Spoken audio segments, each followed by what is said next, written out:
Hello नमस्कार, स्वागत है आप सभी का आपके चैनल स्टडी गुरुकुल 2.5 मिलियन में। तो आज से हम पुनः जुड़ते हैं अपनी क्लासों पर और आज की हमारी क्लास है युक्ति पब्लिकेशन है ना। और इसमें हम कवर करेंगे विश्व का भूगोल, जिसके अंतर्गत हमारा क्विक रिवीजन रहेगा तथा सेल्फ क्रैश कोर्स सीरीज रहेगी। इसके अंतर्गत हम देखेंगे क्या कि मानचित्रों व तालिकाओं द्वारा संपूर्ण विश्व के भूगोल के महत्वपूर्ण बिंदुओं का सार रहेगा तथा NCERT की पुस्तकों का सार समावेश भी है। इसमें पिछले 20 वर्षों से विभिन्न प्रतियोगी परीक्षाओं में बार बार जो प्रश्न पूछे गए हैं उनका अति महत्वपूर्ण प्रश्नों का इसमें विशिष्ट संकलन दिया गया है ना।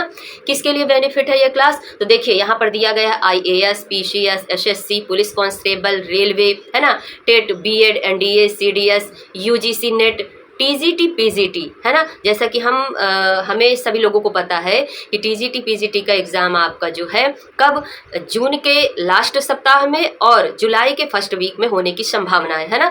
तो इसीलिए पहले हम विश्व भूगोल कवर करेंगे, इसके बाद भारत भूगोल कवर करेंगे, इसके बाद हिस्ट्री की क्लासें करेंगे है ना। तो चलिए देखते हैं क्लास। तो इस बुक में सबसे पहला चैप्टर है द कॉस्मॉस है ना, ब्रह्मांड। विश्व भूगोल की शुरुआत कहाँ से होती है, ब्रह्मांड से होती है। तो चलिए देखते हैं ब्रह्मांड क्या है।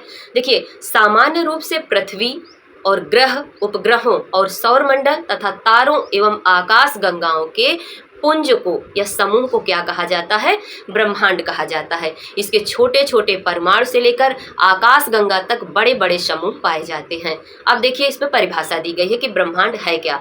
तो सामान्य रूप से देखेंगे जहाँ पर पृथ्वी, ग्रहों, उपग्रहों, सौरमंडल, तारों एवं आकाश गंगाओं के सम्मिलित पुंज को संज्ञा दी जाती है। किसकी, ब्रह्मांड की संज्ञा दी जाती है या उसे ब्रह्मांड कहते हैं। अच्छा, अब देखिए क्वेश्चन बनेगा कि ब्रह्मांड के वैज्ञानिक अध्ययन को क्या कहते हैं। यह जो ब्रह्मांड का वैज्ञानिक अध्ययन किया जाता है इसे क्या कहते हैं, तो इसे हम कहेंगे ब्रह्मांड विज्ञान अर्थात कॉस्मोलॉजी कहा जाता है।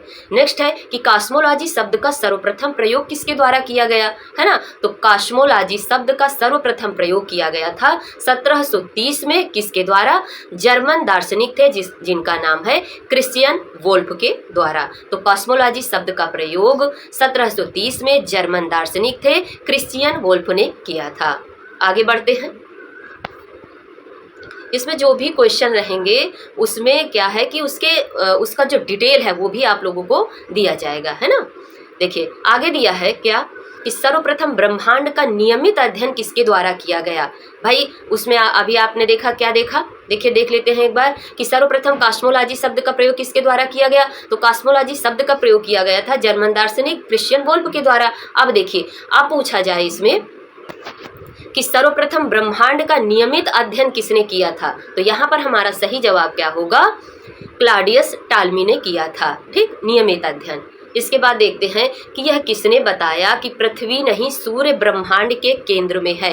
किसने बताया कि पृथ्वी नहीं सूर्य ब्रह्मांड के केंद्र में है। देखो पहले बताया गया था कि पृथ्वी ब्रह्मांड के केंद्र में है, बीच में है ना, ये है, और पृथ्वी कहाँ पर है, पृथ्वी बीच पर है। लेकिन इसमें क्वेश्चन बदल के पूछा गया है कि किसने बताया कि पृथ्वी नहीं जब बल्कि सूर्य ब्रह्मांड के केंद्र में है। तो यह बताया गया था पोलैंड के खगोल शास्त्री निकोलस विलियम हर्शले ने बताया।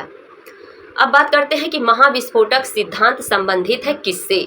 महाविस्फोटक सिद्धांत संबंधित है किससे, तो यह ब्रह्मांड की उत्पत्ति से संबंधित है। अब युक्ति का ज्ञान देख लेते हैं कि युक्ति ने क्या ज्ञान दिया है ना। चलिए तो देखते हैं युक्ति का ज्ञान है कि आधुनिक समय में ब्रह्मांड की उत्पत्ति संबंधी सर्वमान्य सिद्धांत कौन सा है, महाविस्फोटक सिद्धांत, जिसे बिग बैंग थ्योरी कहा जाता है ना। इस सिद्धांत का प्रतिपादन जॉर्ज लेमेतेयर ने 1894 से 96 में किया था। तो पहला क्वेश्चन क्या बना कि बिग बैंग थ्योरी के प्रतिपादक कौन है, तो जॉर्ज लेमेतेयर है। कब हुआ था, 1894-96 में हुआ था। इन्होंने बताया कि ब्रह्मांड आकाशगंगा तथा सौरमंडल की उत्पत्ति हेतु किया गया था। बाद में वर्ष 1967 में रॉबर्ट वेगेनर ने इस सिद्धांत की व्याख्या की है। आरंभ में सभी पदार्थ जिनसे ब्रह्मांड निर्मित है अति छोटे गोलक के रूप में एक ही स्थान पर स्थित थे, जिनका आयतन अत्यधिक सूक्ष्म था तथा तापमान व घनत्व अनंत था, है ना। ये है इस जगह का मोस्ट इम्पॉर्टेंट। जिनका आयतन अत्यधिक सूक्ष्म था तथा तापमान व घनत्व अनंत था।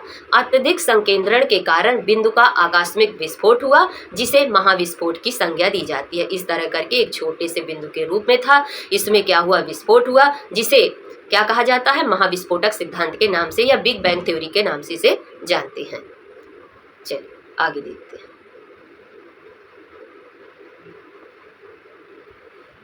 आगे है कि भूकेंद्रीय सिद्धांत के अनुसार पृथ्वी की स्थिति को ब्रह्मांड में कहाँ माना जाता है, किस सिद्धांत के अनुसार, तो भूकेंद्रीय सिद्धांत के अनुसार पृथ्वी की स्थिति को ब्रह्मांड में कहाँ माना जाता था, तो इसे केंद्र में माना जाए, क्योंकि यहाँ पर दिया है भूकेंद्रीय सिद्धांत, है ना। अगर यहाँ पर सूर्य केंद्रित सिद्धांत होता तो सूर्य बीच में होता, है ना। तो क्या दिया है कि भूकेंद्रीय सिद्धांत के अनुसार पृथ्वी की स्थिति को ब्रह्मांड में कहाँ माना जाता था, तो ब्रह्मांड के केंद्र में माना जाता था। अगला, टालमी द्वारा 140 ईस्वी में प्रतिपादित सिद्धांत था कौन, भूकेंद्रीय सिद्धांत। तो जो यह सिद्धांत था किसके द्वारा दिया गया था, टालमी के द्वारा दिया गया था। अब देखिए अगला क्वेश्चन बनता है कि एक आकाश गंगा क्या होती है ना। आकाश गंगा क्या है, तो असंख्य तारों के समूह को क्या कहा जाता है, आकाश गंगा कहते हैं। हमारी आकाश गंगा के सबसे निकट की आकाश गंगा कौन सी है, तो सबसे पहले हमें यह पता होना चाहिए कि हमारी आकाश गंगा का नाम क्या है। तो हमारी आकाश गंगा का नाम है मंदाकिनी, और मंदाकिनी के सबसे निकट कौन सी आकाश गंगा है, तो यहाँ पर सही जवाब होगा एंड्रोमेडा है ना। हमारी आकाश गंगा के सबसे निकट की आकाश गंगा का नाम क्या है, एंड्रोमेडा। देखिए अगला क्वेश्चन बना है कि हमारी आकाश गंगा का नाम क्या है, तो हमारी आकाश गंगा का नाम है मंदाकिनी। आकाश गंगा वर्गीकृत की गई है, अर्थात आकाश गंगा किस तरह की है, तो हमारी आकाश गंगा सर्पिलाकार है, कुछ इस तरह, है ना, और गैलेक्सी के रूप में विद्यमान है। युक्ति का ज्ञान क्या है, कि युक्ति बताता है कि गैलेक्सी विभिन्न आकार प्रकार से दृश्य होती है। वर्ष 2005 में स्पिट्जर स्पेस टेलीस्कोप ने आकाश गंगा के आकार के बारे में पूर्व धारणाओं के विपरीत इस बात के स्पष्ट साक्ष्य प्रस्तुत किए कि आकाश गंगा का आकार सर्पिलाकार है। ठीक,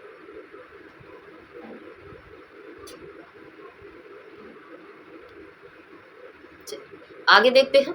हमारी आकाशगंगा के केंद्र की परिक्रमा करने में सूर्य को कितना समय लगता है। हमारी आकाशगंगा के केंद्र की परिक्रमा करने में सूर्य को कितना समय लगता है, तो सूर्य को 25 करोड़ वर्ष का समय लगता है। क्वेश्चन देखिए किस तरह बना था। क्वेश्चन बना था कि हमारी आकाशगंगा के केंद्र की परिक्रमा करने में सूर्य को कितना समय लगता है। यह क्वेश्चन बन चुका है ना। तो इसका सही जवाब क्या, अभी हमने देखा 25 करोड़ वर्ष लगते हैं। ऑप्शन सी इसका राइट आंसर होगा। आगे देखते हैं।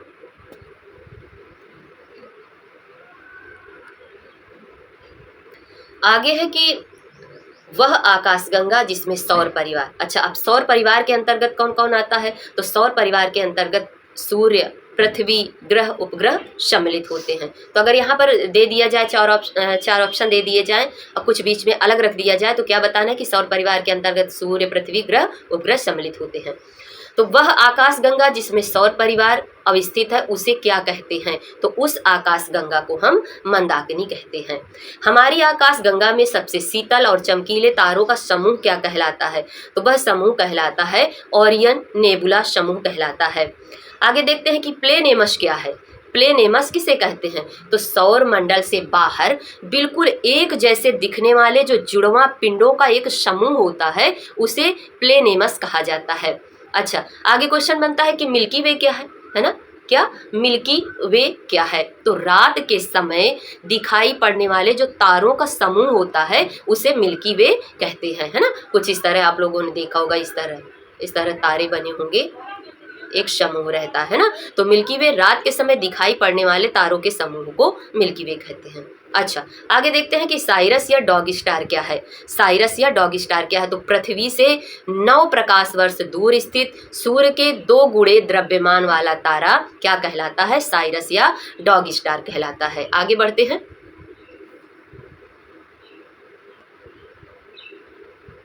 अच्छा अगला क्वेश्चन है कि सूर्य का निकटतम तारा क्या है। हमारा जो सूर्य है उसके पास सबसे निकटतम तारा है, उसका नाम क्या है, तो उसका नाम है प्रॉक्सिमा सेंचुरी। ठीक, क्या नाम है, प्रॉक्सिमा सेंचुरी। आगे दिया है कि प्रकाशवान व प्रकाश उत्पन्न करने वाले खगोलीय पिंड को क्या कहते हैं। जो प्रकाशवान है या प्रकाश उत्पन्न करने वाला जो खगोलीय पिंड है उसे हम क्या बोलते हैं, तारा बोलते हैं। और सूर्य भी हमारा क्या है, एक तारा है ना। तारे का रंग सूचक है किसके लिए, तो तारे का रंग सूचक है उसके ताप का, है ना, कि उस पर कितना ताप है यह उसके रंग से पता चलता है। नेक्स्ट क्वेश्चन है कि वह सीमा जिसके बाहर तारे आंतरिक मृत्यु से ग्रसित होते हैं क्या कहलाते हैं। वह सीमा जिसके बाहर तारे आंतरिक मृत्यु से ग्रसित होते हैं क्या कहलाते हैं, चंद्रशेखर सीमा कहलाती है। आगे दिया है कि कृष्ण छिद्र सिद्धांत को प्रतिपादित किया था किसने। कृष्ण छिद्र सिद्धांत को प्रतिपादित किया था किसने, तो एस चंद्रशेखर ने इसे प्रतिपादित किया था। आगे है कि तारों के कारण और कौन है, तो यह रहे एस चंद्रशेखर, है ना। इनके द्वारा कृष्ण छिद्र सिद्धांत प्रतिपादित किया गया था। तारों के कारण घटित आकाशीय परिघटना को क्या कहा जाता है, तो यह परिघटना कहलाती है कृष्ण विवर। ब्लैक होल अंतरिक्ष में एक पिंड है जो किसी भी प्रकार के विकिरण को बाहर नहीं आने देता। इस गुण का कारण क्या है, तो यह गुण इसलिए होता है जहां पर बहुत उच्च घनत्व हो, है ना। इसके कारण यह होता है, क्या होता है कि विकिरण को बाहर नहीं आने देता। चलिए अब देखते हैं युक्ति का ज्ञान। युक्ति का ज्ञान क्या है, युक्ति के ज्ञान में दिया गया है कि प्रकाशवान व प्रकाश उत्पन्न करने वाले खगोलीय पिंड को हम क्या कहते हैं, उसे तारा कहते हैं। आकाश गंगा के घूर्णन से ब्रह्मांड में विद्यमान गैसों का मेघ प्रभावित होता है एवं परस्पर जब उनके बीच में गुरुत्वाकर्षण के कारण उनके केंद्र में नाभिकीय संलयन शुरू होता है ना। जो हमारा सूर्य बना है वो भी किससे बना है, नाभिकीय संलयन प्रक्रिया से ही बना है। तो इनके बीच में नाभिकीय संलयन शुरू होता है, वह हाइड्रोजन के हीलियम में बदलने की प्रक्रिया प्रारंभ हो जाती है। जो हाइड्रोजन है वह किसमें, हीलियम में परिवर्तित होने लगता है। इस अवस्था में यह तारा बन जाता है। केंद्र का हाइड्रोजन समाप्त होने के कारण तारे का जो केंद्रीय भाग है वह संकुचित व गर्म हो जाता है, लेकिन बाहरी परत में हाइड्रोजन को हीलियम में बदलने की प्रक्रिया जारी रहती है। धीरे धीरे तारा ठंडा होकर लाल रंग का दिखाई देने लगता है, जिसे रक्त दानव या लाल दानव तारा कहा जाता है।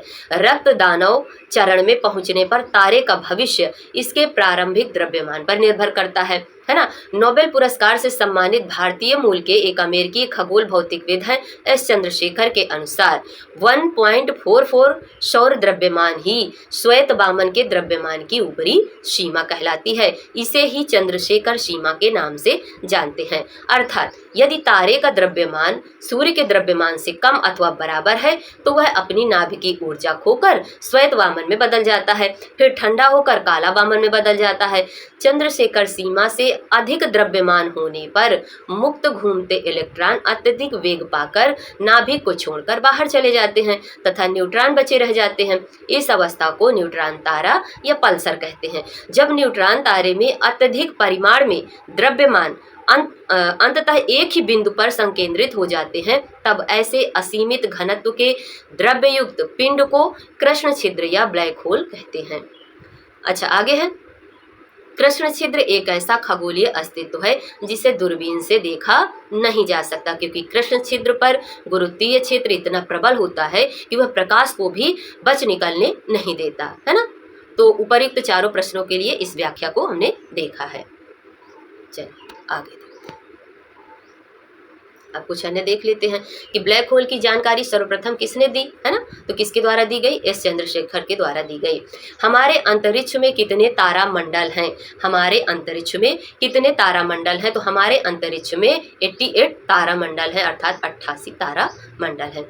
युक्ति का ज्ञान फिर से देख लेते हैं। क्या बताया गया है कि इंटरनेशनल एस्ट्रोनॉमिकल यूनियन के अनुसार आकाश में 88 तारा मंडल हैं, जिनमें से अधिकांश को कहाँ पर, दक्षिणी गोलार्ध में ही देखा जा सकता है ना।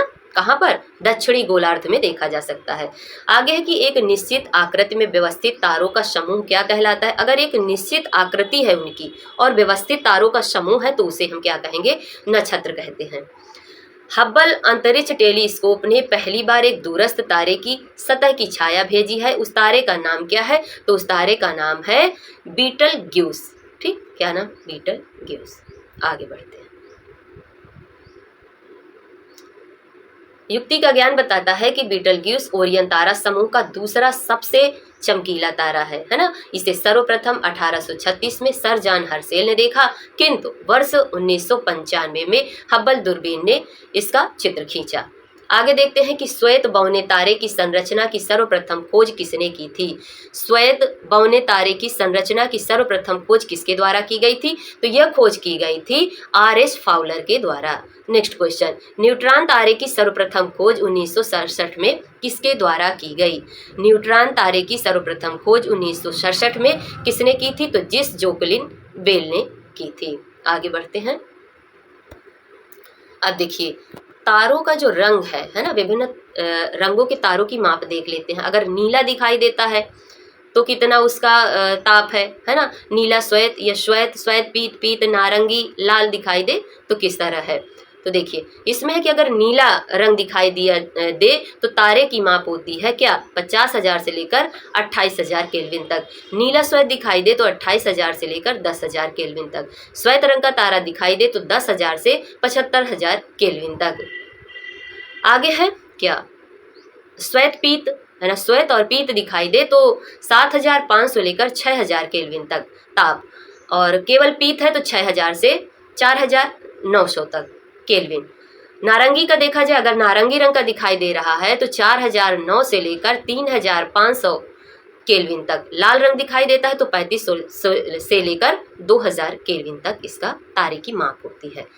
आगे है कि प्रकाश वर्ष इकाई है किसकी? प्रकाश वर्ष इकाई किसकी होती है? दूरी की होती है। आगे इसी को बदल के क्वेश्चन किस तरह पूछेगा कि तारों के मध्य दूरी ज्ञात करने की इकाई को क्या कहते हैं? तो तारों के मध्य दूरी ज्ञात करने की इकाई को प्रकाश वर्ष कहा जाता है।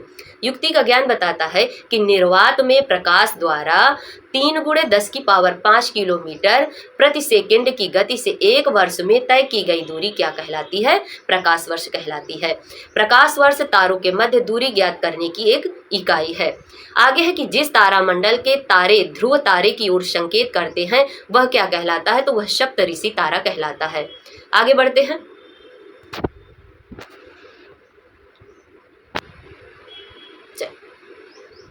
यदि एक प्रेक्षक तारों को क्षितिज से लंबवत उठते देखा जाए तो वह अवस्थित होता है कहाँ पर? विषुवत रेखा पर। देखिए है ना, ये ग्लोब है और इस तरह अगर आपको दिखाई दे क्या, एक प्रेक्षक तारों को क्षितिज से लंबवत उठते दिखाई देता है तो वह कहाँ पर स्थित होता है? विषुवत रेखा पर स्थित होता है। आगे है कि एक व्यक्ति काली अंधेरी रात में रेगिस्तान में अकेला खड़ा था। उसने अपने गांव जाना था जो वहां से पूर्व में, कहाँ से? पूर्व में 5 किलोमीटर दूरी पर था। उसके पास दिशा ज्ञान के लिए कोई यंत्र नहीं था, पर उसने ध्रुव तारे को पहचान लिया और अब उसको गांव पहुंचने के लिए सुविधाजनक होगा कि वह क्या करे? ध्रुव तारे को अपने बाईं ओर रखकर चले, है ना। यह इसका सही जवाब होगा। इस तरह के क्वेश्चन बनते हैं, है ना। आगे दिया है कि सूर्य एवं उसके चारों ओर भ्रमण करने वाले ग्रह, उपग्रह, धूमकेतु, उल्काएं तथा क्षुद्र ग्रह संयुक्त रूप से क्या कहलाते हैं? सौर मंडल कहते हैं।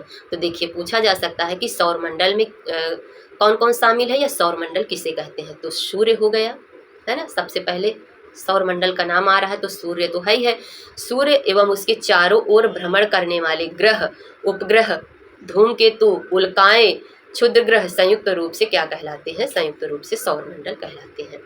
आगे बढ़ते हैं और देखते हैं कि यह किसने सर्वप्रथम प्रतिपादित किया कि सूर्य हमारे सौर मंडल का केंद्र है और पृथ्वी उसकी परिक्रमा करती है ना।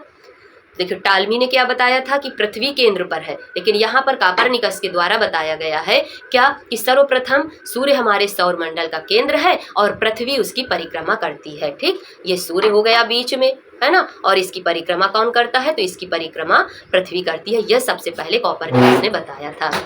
अब बात करते हैं युक्ति ज्ञान का, है ना। युक्ति ज्ञान क्या बताता है कि निकोलस कापरनिकस पोलैंड के खगोल शास्त्री एवं गणितज्ञ थे।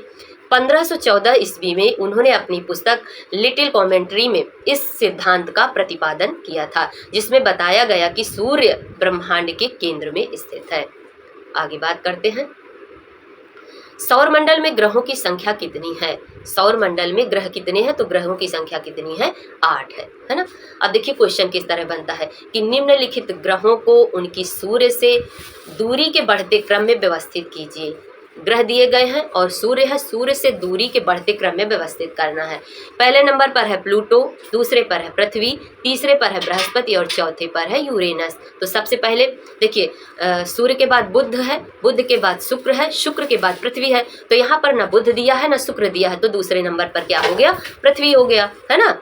फिर क्या आ जाएगा, पृथ्वी, और फिर इसके बाद जो है मंगल है, मंगल है नहीं इसमें, फिर क्षुद्र बेटी है, ये भी नहीं दिया गया। इसके बाद बृहस्पति है, तो तीसरे नंबर पर बृहस्पति आ जाएगा। तो पृथ्वी, बृहस्पति, फिर यूरेनस और लास्ट में प्लूटो।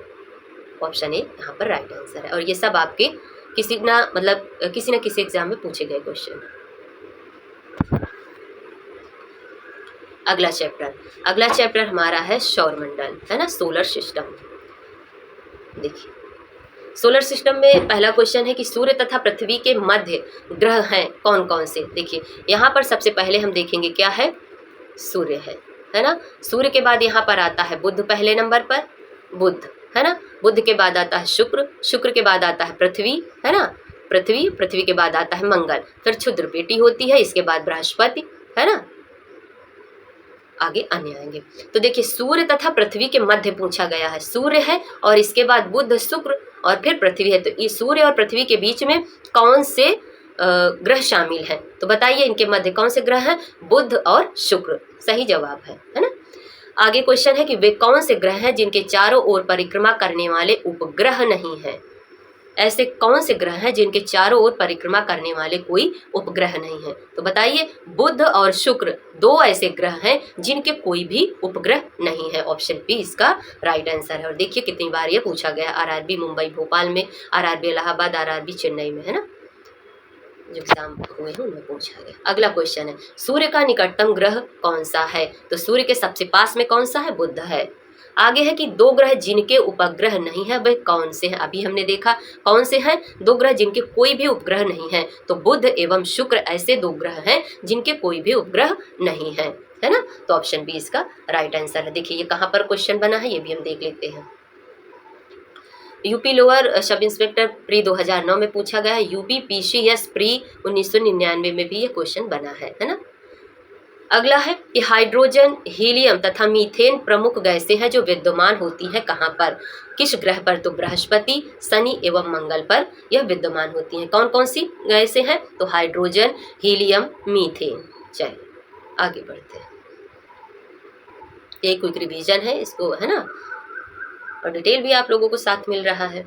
देखिए कुछ इस तरह का देख लेते हैं। सौरमंडल व ग्रह, देखिए ये सूर्य है ना, क्या दिया है, सूर्य। तो सूर्य के सबसे नजदीक देखा जाए तो बुध है, बुध के बाद शुक्र है, शुक्र के बाद पृथ्वी है, फिर मंगल है ना। क्या क्षुद्र ग्रह बेटी इसके बाद आएगी, कहाँ पर, मंगल और बृहस्पति के बीच में क्या रहता है, ये जो छोटा सा ये यहाँ, तो यह क्षुद्र ग्रह पेटी कहलाती है। देखिए आगे के ये जो चार दिए गए हैं, बुध, शुक्र, पृथ्वी, मंगल, इन्हें हम भीतरी ग्रह अथवा पार्थिव ग्रह के नाम से भी जानते हैं। किनको, बुध को, शुक्र को, पृथ्वी को, मंगल को। अभी हमने देखा क्वेश्चन क्या था कि सूर्य और पृथ्वी के मध्य कौन से दो ग्रह उपस्थित हैं या विद्यमान है, तो बुध और शुक्र विद्यमान है। अगर इसी का क्वेश्चन बना के पूछ लिया जाए कि सूर्य और मंगल के बीच में कौन कौन से ग्रह हैं, तो सूर्य और मंगल के बीच में पूछा जाए तो सही जवाब होगा हमारा बुध, शुक्र और पृथ्वी है ना। अच्छा अब देखिए बनता है क्वेश्चन कि क्षुद्र ग्रह पेटी किनके किनके बीच है, तो क्षुद्र ग्रह पेटी होती है मंगल और बृहस्पति के बीच में, ठीक, क्षुद्र ग्रह पेटी होती है। आगे बढ़ते हैं, अब बृहस्पति, इसके बाद शनि, फिर यूरेनस, फिर नेपच्यून है ना। ये जो बृहस्पति, शनि, यूरेनस, नेपच्यून है, अरुण वरुण, जिसे यूरेनस को अरुण और नेपच्यून को वरुण बोलते हैं ना, तो इनको हम बाहरी ग्रह अथवा जोवियन ग्रह के नाम से जाना जाता है। किसे, बृहस्पति को, शनि को, अरुण को और वरुण को बाहरी ग्रह अथवा जोवियन ग्रह कहते हैं। सबसे बड़ा ग्रह कौन सा है, तो बृहस्पति है ना। सबसे ज्यादा उपग्रह किसके हैं, तो सबसे ज्यादा उपग्रह पहले शनि के थे, अब किसके हैं, अब बृहस्पति के हैं। तो बृहस्पति और मंगल के बीच में स्थित पेटी कौन सी कहलाती है, क्षुद्र ग्रह पट्टी या पेटी कहलाती है ना। तो बृहस्पति, शनि, अरुण, वरुण बाहरी ग्रह, बुध, शुक्र, पृथ्वी, मंगल भीतरी ग्रह या पार्थिव ग्रह के अंतर्गत आते हैं। अब इनको बढ़ते क्रम में पूछा जा सकता है, घटते क्रम में पूछा जा सकता है, आरोही क्रम में पूछा जा सकता है, अवरोही क्रम में पूछा जा सकता है ना। चलिए आगे बढ़ते हैं। अब बात करते हैं सन की। देखिए सूर्य का जो भाग हमें आंखों से दिखाई देता है उसे क्या कहते हैं? जिसे हम अपने आंखों से देख सकते हैं उसे प्रकाश मंडल कहा जाता है। कभी कभी प्रकाश मंडल से परमाणुओं का तूफान इतनी तेज से निकलता है कि सूर्य की आकर्षण शक्ति को पार करके अंतरिक्ष में चला जाता है। इसे क्या कहते हैं? तो इसे हम सौर ज्वाला कहते हैं। आगे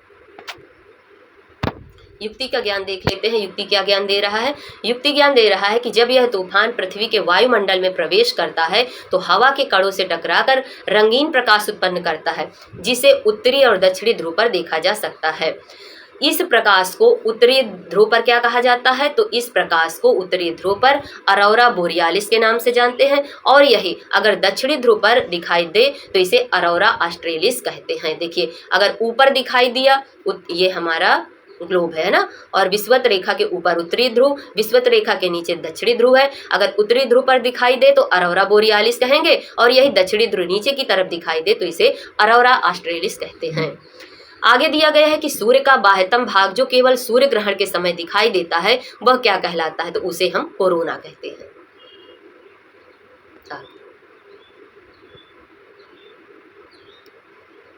सूर्य की ऊर्जा उत्पन्न होती है किससे? सूर्य की ऊर्जा किससे उत्पन्न होती है? तो नाभ की संलयन के द्वारा, है ना। नाभ की संलयन के द्वारा सूर्य की ऊर्जा उत्पन्न होती है जब हाइड्रोजन किसमें? हीलियम में बदलता है। आगे दिया है कि हीरक वलय एक दृश्य है जिसे देखा जा सकता है। कब देखते हैं? केवल पूर्णतया पद चिन्ह के परिधीय क्षेत्रों पर, है ना। सूर्य ग्रहण कब होता है? तो सूर्य ग्रहण कब होता है? अमावस्या को हमेशा सूर्य ग्रहण होता है। युक्ति का ज्ञान देखते हैं कि सूर्य ग्रहण तब होता है कब? जब चंद्रमा सूर्य और पृथ्वी के बीच में आ जाए। ये हमारा सूर्य है आगे, है ना, और ये हो गई पृथ्वी, और इसके बीच में क्या आ जाए? चंद्रमा आ जाए। ये मान लीजिए चंद्रमा है, इधर सूर्य है, इधर पृथ्वी है। सूर्य और पृथ्वी के बीच में चंद्रमा आ जाए तब क्या होता है? सूर्य ग्रहण होता है। और सूर्य के प्रकाश के बजाय चंद्रमा की परछाई कहाँ पर पड़े? पृथ्वी पर पड़े, चंद्रमा की, ठीक, तब होता है सूर्य ग्रहण। अच्छा, अब आगे देखते हैं कि खग्रास अर्थात पूर्ण सूर्य ग्रहण केवल सीमित भूक्षेत्र में ही दिखाई पड़ता है, क्योंकि पृथ्वी के अनुप्रस्थ परिच्छेद की तुलना में पृथ्वी पर पड़ने वाली चंद्रमा की छाया का आकार छोटा होता है। आगे बढ़ते हैं, देखते हैं कि सूर्य का प्रभामंडल प्रकाश के अपवर्तन से उत्पन्न होता है पश्चात मेघों के हिम स्फटिकों में। आगे देखते हैं, आगे दिया गया है कि एक खगोलीय एकक औसत दूरी है किसके बीच? तो पृथ्वी और सूर्य के बीच की दूरी क्या कहलाती है? एक खगोलीय एकक औसत दूरी कहलाती है। युक्ति का ज्ञान देखते हैं, क्या कहता है कि खगोलीय इकाई लंबाई मापने की इकाई होती है। यह इकाई सूर्य एवं पृथ्वी के बीच की औसत दूरी, है ना, सूर्य एवं पृथ्वी के बीच की औसत दूरी कितनी है? 149.6 मिलियन किलोमीटर के बराबर होती है ना। पृथ्वी सूर्य से निकटतम दूरी पर होती है कब? 3 जनवरी को निकटतम पूछा गया है। उपसौर, जिसे हम उपसौर के नाम से भी जानते हैं ना, पेरिहिलियन। पृथ्वी सूर्य से निकटतम दूरी पर होती है कब? 3 जनवरी को। देखो, जनवरी पहले होता है ना, पास में होता है तो ये निकटतम हो गया, और इसे हम उपसौर के नाम से भी जानते हैं। क्वेश्चन किस तरह बनता है कि पृथ्वी सूर्य से निकटतम दूरी पर होती है कब? 3 जनवरी को, 4 जुलाई को, 22 मार्च को, 21 सितंबर। तो सबसे पहले क्या आता है? जनवरी। जनवरी सबसे निकट में होती है ना, तो सही जवाब होगा 3 जनवरी को। ऑप्शन ए यहाँ पर राइट आंसर है। देखिए कहाँ कहाँ पर पूछा गया है, तो यह यूपी PSC 2010 में, उत्तराखंड PCS मेंस में भी पूछा गया, तो इस तरह के क्वेश्चन बनते हैं। अब देख लेते हैं सूर्य का आकार पृथ्वी के आकार से कितना बड़ा है। तो सूर्य का आकार पृथ्वी के आकार से 109 गुना बड़ा है। अब सूर्य से संबंधित कुछ महत्वपूर्ण तथ्य देख लेते हैं। देखिए, सूर्य पृथ्वी से अधिकतम दूरी पर, कितनी अधिकतम दूरी पर है? तो 15.21 करोड़ किलोमीटर की दूरी पर है। पृथ्वी से अधिकतम दूरी सूर्य की कितनी है? तो 15.21 करोड़ किलोमीटर है। पृथ्वी से अगर न्यूनतम दूरी पूछी जाए सूर्य की कितनी है? तो 14.70 करोड़ किलोमीटर है। पृथ्वी से माध्य दूरी पूछी जाए तो 1498 करोड़ किलोमीटर है। सूर्य का व्यास कितना है? तो सूर्य का व्यास कई बार पूछा गया है, कितना है? 13,92,000 वर्ग किलोमीटर है। सूर्य का द्रव्यमान कितना है? तो सूर्य का द्रव्यमान पृथ्वी से कितना है? 3,32,000 गुना है। सूर्य का आयतन कितना है? तो सूर्य का आयतन पृथ्वी से 13 लाख गुना है। केंद्रीय घनत्व पूछा जाए तो 100 ग्राम प्रति घन सेंटीमीटर है। तलीय घनत्व कितना है? तो पृथ्वी से 28 गुना है सूर्य का तलीय घनत्व। सूर्य की सतह का तापमान कितना होता है? तो सूर्य की सतह का तापमान होता है 6000 डिग्री सेल्सियस। केंद्र का तापमान कितना होता है? तो केंद्र का तापमान पूछा गया है, सूर्य के केंद्र का तापमान है ना 1500 मिलियन डिग्री सेल्सियस। आगे देखते हैं कि सूर्य का रासायनिक संघटन क्या क्या है ना। सूर्य के रासायनिक संगठन में कौन कौन सी गैसें सम्मिलित होती हैं? तो इसमें हाइड्रोजन 71% है, हीलियम है 26.5% एवं अन्य तत्व में देखा जाए तो 2.5% अन्य गैसें इसमें सम्मिलित हैं। सूर्य की आयु पूछी जाए तो कितनी है? तो सूर्य की आयु है लगभग 5 बिलियन वर्ष। सूर्य से पृथ्वी तक प्रकाश पहुंचने में कितना समय लगता है? ये कई बार क्वेश्चन बना और कई एग्जामों में भी बना है ना। सूर्य से पृथ्वी तक प्रकाश पहुंचने में कितना समय लगता है? तो सूर्य का प्रकाश पृथ्वी तक पहुंचने में 8 मिनट 18 सेकंड का समय लगता है। एक प्रकाश वर्ष कितने के बराबर होता है? तो एक प्रकाश वर्ष 9.45 गुणे 10 की पावर 13 किलोमीटर के बराबर होता है। एक पारसेक में 3.6 प्रकाश वर्ष सम्मिलित होता है। सूर्य का परिक्रमण काल पूछा जाए तो सूर्य का परिक्रमण काल होता है 25 करोड़ वर्ष। आगे दिया है कि प्रकाश वर्ष दूरी की सबसे बड़ी इकाई है। सूर्य के प्रकाश द्वारा एक वर्ष में चली गई दूरी को प्रकाश वर्ष कहते हैं। चलिए आगे देखते हैं। देखिए युक्ति ने दिया है कि किस तरह क्वेश्चन और कहाँ कहाँ पूछा गया है। तो सौर मंडल से हर एग्जाम में क्वेश्चन बनते हैं ना। पृथ्वी तक पहुंचने के लिए सूर्य से चला प्रकाश समय लेता है लगभग, तो पृथ्वी तक पहुंचने के लिए सूर्य कितना समय लेता है? 8 मिनट का। तो यहाँ पर 8 मिनट है, सेकंड का काम ही नहीं है, तो सही जवाब होगा सी। पृथ्वी सूर्य से अधिकतम दूरी पर होती है कब? 4 जुलाई को। देखिए अगला क्वेश्चन, पृथ्वी सूर्य से अधिकतम दूरी पर होती है 4 जुलाई को। निकटतम पूछा जाए तो 3 जनवरी को, जिसे उपसौर कहते थे, और इसे क्या कहा जाता है? इसे अपसौर कहते हैं। जब पृथ्वी सूर्य से अधिकतम दूरी पर हो उसे अपसौर कहते हैं। और कब होती है? 4 जुलाई को। तो जनवरी पहले रहता है, उसे निकटतम या उपसौर कहेंगे। अगर दूरी का पूछा जाए तो 4 जुलाई दूरी पर रहता है ना, जुलाई बाद में आता है जनवरी के, और इसे अपसौर भी कहते हैं। देखिए जब पृथ्वी सूर्य से निकटतम दूरी पर होती है तो इस स्थिति को उपसौर या पेरिहिलियन कहते हैं। इसके विपरीत जब पृथ्वी सूर्य से अधिकतम दूरी पर होती है तो इस स्थिति को अपसौर या अपहिलियन बोलते हैं। अब सौर मंडल के ग्रह के बारे में देखेंगे, ठीक। सौर मंडल के ग्रह अर्थात प्लैनेट्स ऑफ सोलर सिस्टम। देखिए सौर मंडल में कितने ग्रह हैं? सौर मंडल में 8 ग्रह हैं। ये सूर्य से ही निकले पिंड होते हैं और सूर्य की ही परिक्रमा करते हैं। इनमें अपना प्रकाश नहीं होता, ये सूर्य के प्रकाश से ही प्रकाशमान होते हैं तथा ऊष्मा प्राप्त करते हैं। इनका विवरण निम्न प्रकार है। तो सूर्य का सबसे पास में निकटतम ग्रह कौन सा है? मरकरी अर्थात बुध है। तो बुध के बारे में देखेंगे किस तरह के क्वेश्चन बनते हैं ना। बुध, मरकरी से पहला क्वेश्चन बनता है कि सूर्य का सबसे नजदीकी ग्रह कौन सा है? सूर्य के सबसे पास ग्रह कौन सा है? बुध है। सौर मंडल का सबसे छोटा ग्रह, सर्वाधिक छोटा ग्रह कौन सा है? बुध है। सौर मंडल का सर्वाधिक कक्षीय गति वाला ग्रह कौन सा कहलाता है? तो वो भी बुध कहलाता है। बुध सूर्य की परिक्रमा कितने दिनों में पूरी कर लेता है? तो यह कितने दिनों में कर लेता है? 88 दिन में कर लेता है। तो सभी ग्रहों में सबसे कम समय लेता है बुध।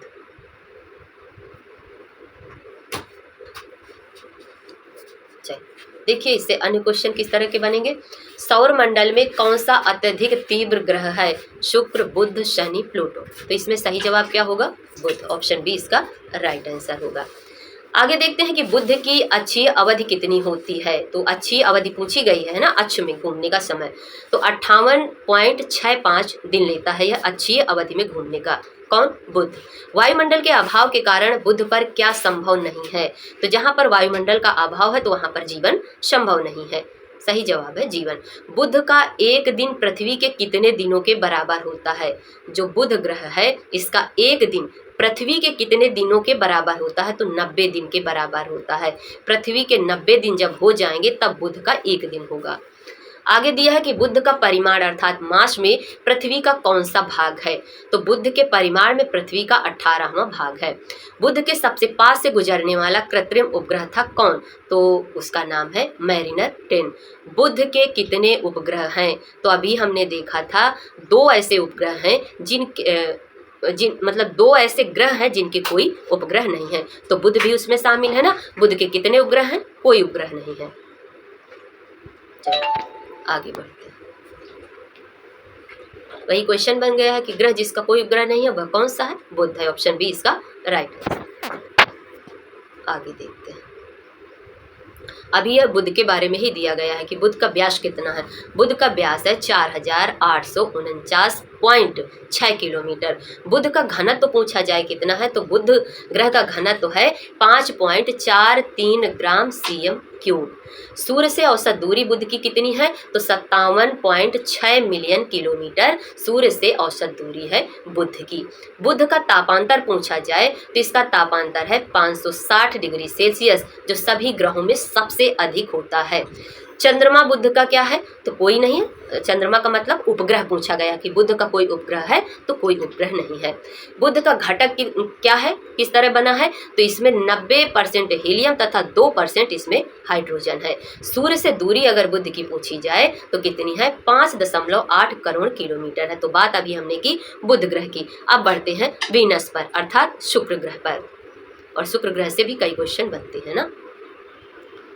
तो बुध के बाद दूसरा ग्रह आया शुक्र। शुक्र की बात करते हैं। शुक्र का दूसरा सबसे नजदीकी ग्रह कौन सा है। सूर्य का दूसरा सबसे नजदीकी ग्रह कौन सा है। तो पहला बुध था और दूसरा शुक्र है। सही जवाब क्या होगा, शुक्र है। पृथ्वी का सबसे नजदीक ग्रह कौन सा है। तो पृथ्वी का सबसे नजदीक ग्रह शुक्र है। पृथ्वी का निकटतम ग्रह कौन सा है। तो यहाँ पर सही जवाब क्या होगा, शुक्र। ऑप्शन ए इसका राइट आंसर है। शुक्र पृथ्वी की परिक्रमा किस दिशा में करता है। तो शुक्र की बात की गई है। शुक्र पृथ्वी की परिक्रमा पूर्व से पश्चिम दिशा की ओर करता है। यह क्वेश्चन कई बार बना है। सांझ का तारा या भोर का तारा किसे कहते हैं। शुक्र को ही कहा जाता है सांझ का तारा या भोर का तारा। कौन सा ग्रह सबसे ज्यादा चमकीला है। बताइए इन 4 ऑप्शन में से बताना है। मंगल, शुक्र, बुध, बृहस्पति। तो सही जवाब होगा ऑप्शन बी, शुक्र। आगे बढ़ते हैं और देखते हैं कि आकार तथा द्रव्यमान में पृथ्वी से थोड़ा ही कम होने के कारण शुक्र को क्या कहा जाता है। तो शुक्र को पृथ्वी की बहन के नाम से जाना जाता है। इस तरह क्वेश्चन भी बनता है कि पृथ्वी की जुड़वा बहन कहा जाने वाला ग्रह कौन सा है। पृथ्वी की जुड़वा बहन कहे जाने वाले ग्रह का नाम क्या है। तो उसे हम शुक्र कहते हैं। ऑप्शन बी इसका राइट आंसर होगा। अच्छा, शुक्र के कितने उपग्रह हैं। तो बुध और शुक्र 2 ऐसे ग्रह हैं जिनके कोई चंद्रमा नहीं है या जिनके कोई उपग्रह नहीं है। ठीक, तो शुक्र का कोई उपग्रह नहीं होता है। आगे है कि शुक्र शाम के समय किस दिशा में दिखाई देता है। तो शुक्र शाम के समय किस दिशा में दिखाई देगा, पश्चिम दिशा में। शुक्र सुबह के समय किस दिशा में दिखाई देगा, पूर्व दिशा में दिखाई देगा, है ना, क्योंकि यह पूर्व से पश्चिम की ओर परिक्रमा करता है। तो इस तरह इसके सही जवाब होंगे। शुक्र पर प्रेशर कुकर की दशा किसके कारण उत्पन्न होती है। तो शुक्र पर प्रेशर कुकर की दशा कार्बन डाइऑक्साइड की अत्यधिक मात्रा के कारण उत्पन्न होती है। आगे है कि मैगलन अंतरिक्ष यान किस ग्रह हेतु भेजा गया था। तो किस ग्रह के लिए भेजा गया था मैगलन अंतरिक्ष यान। तो शुक्र ग्रह के लिए भेजा गया था। अब बात करते हैं शुक्र ग्रह के व्यास की। तो शुक्र ग्रह का व्यास पूछा जाए कितना है। तो शुक्र ग्रह का व्यास है 12,032 किलोमीटर। शुक्र ग्रह का घनत्व कितना है। तो 5.24 ग्राम cm क्यूब। अच्छा, सूर्य से औसत दूरी कितनी है शुक्र की। तो 107.5 मिलियन किलोमीटर है। चंद्रमा अर्थात उपग्रह कोई नहीं है शुक्र का। घटक तो कार्बन डाइऑक्साइड इसमें 96.5% और नाइट्रोजन कितनी है, नाइट्रोजन है 3.5%। सूर्य से दूरी पूछी जाए तो 108 करोड़ किलोमीटर दूरी है। चलिए आगे देखते हैं। अब सूर्य से तीसरे नंबर पर स्थित ग्रह कौन सा आ गया, पृथ्वी, अर्थ, है ना। तो पृथ्वी सूर्य से दूरी के क्रम में किस स्थान पर है। तो पहला था बुध, दूसरा था शुक्र और तीसरे नंबर पर है पृथ्वी। तो किस नंबर पर है, तीसरे नंबर पर पृथ्वी है। आगे की पृथ्वी किन ग्रहों के बीच में स्थित है। तो पृथ्वी किन ग्रहों के बीच में स्थित है, शुक्र और मंगल के बीच स्थित है। इस तरह का क्वेश्चन अभी हमने जब चित्र के माध्यम से देखा तो उसे हमने हल किया है ना। आगे आप जाके देख लेना इसको। एक जीवधारी के रूप में पृथ्वी का वैज्ञानिक नाम क्या है? तो एक जीवधारी के रूप में पृथ्वी का वैज्ञानिक नाम है ग्रीन प्लैनेट। किसने सबसे पहले कहा था कि पृथ्वी गोल है? तो यह कथन है सबसे पहले अरस्तु के द्वारा कहा गया था। पृथ्वी के तरल अभ्यंतर से भिन्न चंद्रमा का अभ्यंतर है क्या? श्यान द्रव। भू प्रॉपर्टी में बहुतायत में पाए जाने वाले रासायनिक तत्व कौन सा है? तो सबसे ज्यादा भू प्रॉपर्टी पर पाया जाने वाला रासायनिक तत्व ऑक्सीजन कहलाता है। आगे है कि पृथ्वी तक पहुंचने के लिए सूर्य से चला प्रकाश कितना समय लेता है? तो इसको अभी हमने देखा 8 मिनट 18 सेकेंड का समय लेता है।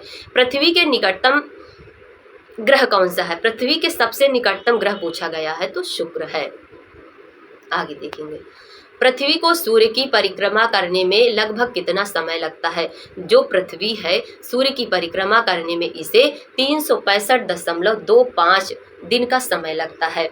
अपने परिक्रमा पथ पर पृथ्वी लगभग किस माध्य वेग से सूर्य का चक्कर लगाती है? अपने परिक्रमा पथ में पूछा गया है।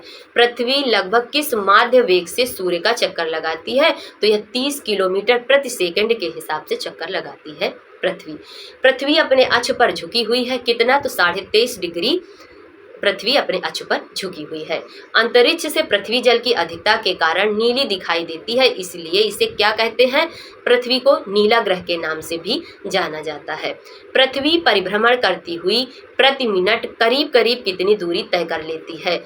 तो 27.83 किलोमीटर की दूरी यह तय कर लेती है। अब पृथ्वी का व्यास कितना होता है ये भी देख लेते हैं। तो पृथ्वी का व्यास देखिए क्या दिया गया है, 12,739.2 किलोमीटर पृथ्वी का व्यास होता है। पृथ्वी का घनत्व कितना होता है? पृथ्वी का घनत्व होता है 552 ग्राम cm³ होता है। पृथ्वी की सूर्य से औसत दूरी कितनी होती है? कई बार यह क्वेश्चन बना है, 149.8 मिलियन किलोमीटर होती है। सूर्य की कक्षा में घूमने का समय है ना, सूर्य की कक्षा में घूमने का समय कितना लेती है पृथ्वी? तो 87.97 दिन का समय लेती है। पृथ्वी का उपग्रह या चंद्रमा कितने हैं? तो पृथ्वी का एक ही उपग्रह है और वह क्या है? चंद्रमा। घटक पृथ्वी में कौन कौन से घटक हैं? तो 78% इसमें ऑक्सीजन है, 21% जल है और 1% इसमें आर्गन है। इन घटक से मिलकर पृथ्वी बनी है। तो पृथ्वी में 78% ऑक्सीजन है, 21% जल है और 1% इसमें ऑर्गन है। सूर्य से अधिकतम दूरी कितनी है पृथ्वी की? तो 15.21 करोड़ किलोमीटर इसकी दूरी है। सूर्य से न्यूनतम दूरी कितनी है? तो 14.70 करोड़ किलोमीटर है। सूर्य से माध्य दूरी पूछी जाए तो 14.98 करोड़ किलोमीटर है। अगला ग्रह आता है कौन सा? मार्स अर्थात मंगल ग्रह है ना। और यह जितने भी मंगल तक के ग्रह हैं यह पृथ्वी सदृश या पार्थिव ग्रह के नाम से भी जाने जाते हैं। तो बात करते हैं मंगल की। देखिए मंगल सौर मंडल में सूर्य से दूरी के क्रम में कौन से स्थान पर आएगा? तीसरे नंबर पर पृथ्वी थी, चौथे नंबर पर मंगल आएगा। मंगल की सतह लाल होने के कारण इसे क्या कहते हैं? तो मंगल को लाल ग्रह के नाम से भी जाना जाता है। मंगल ग्रह पर वायुमंडल कैसा है? तो अत्यंत ही विरल पाया जाता है वायुमंडल। किस ग्रह पर? मंगल ग्रह पर। मंगल ग्रह की सूर्य से दूरी कितनी है? तो मंगल की सूर्य से दूरी पूछी जाए तो 22.79 करोड़ किलोमीटर है। मंगल का व्यास कितना है? तो मंगल का व्यास है 6755.2 किलोमीटर इसका व्यास है। मंगल अपने अक्ष पर कितने समय में एक घूर्णन चक्र को पूरा करता है? तो मंगल अपने अक्ष पर 24 घंटे 37 मिनट 23 सेकेंड का समय पूरा करता है। आगे बात करते हैं। देखिए क्वेश्चन किस तरह बना है कि एक ग्रह के दिन का मान और उसके अक्ष का झुकाव लगभग पृथ्वी के दिन मान और झुकाव के समतुल्य है। सही क्या है? यूरेनस के विषय में बताया गया है कि नेपच्यून के विषय में, शनि के विषय में या मंगल के विषय में? तो सही जवाब है मंगल के विषय में, है ना। ये क्वेश्चन देखिए यूपीपीसीएस में बना है प्री में। तो इस तरह हमने सौर मंडल तक जो है इसे कवर किया है ना। और सौर मंडल में किस ग्रह तक हमने इसे समाप्त किया है? मंगल ग्रह। अब इसके बाद जो बचे हैं बृहस्पति हो गया, अरुण वरुण तुम्हारे जो है ना, बृहस्पति शनि अरुण वरुण, तो इनके बारे में अगली क्लास में देखेंगे। और अगर आप लोगों को क्लास अच्छी लगे तो इसे लाइक करें, शेयर करें, सब्सक्राइब करें, अपना सहयोग बनाए रखें। और सबसे ज़्यादा यह क्लास इंपॉर्टेंट है टीजीटी के लिए, है ना। तो सब लोग मन लगाकर इसे जो है पढ़ते रहिए, अपना सहयोग बनाए रखिए। वीडियो देखने के लिए आप सभी लोगों का धन्यवाद।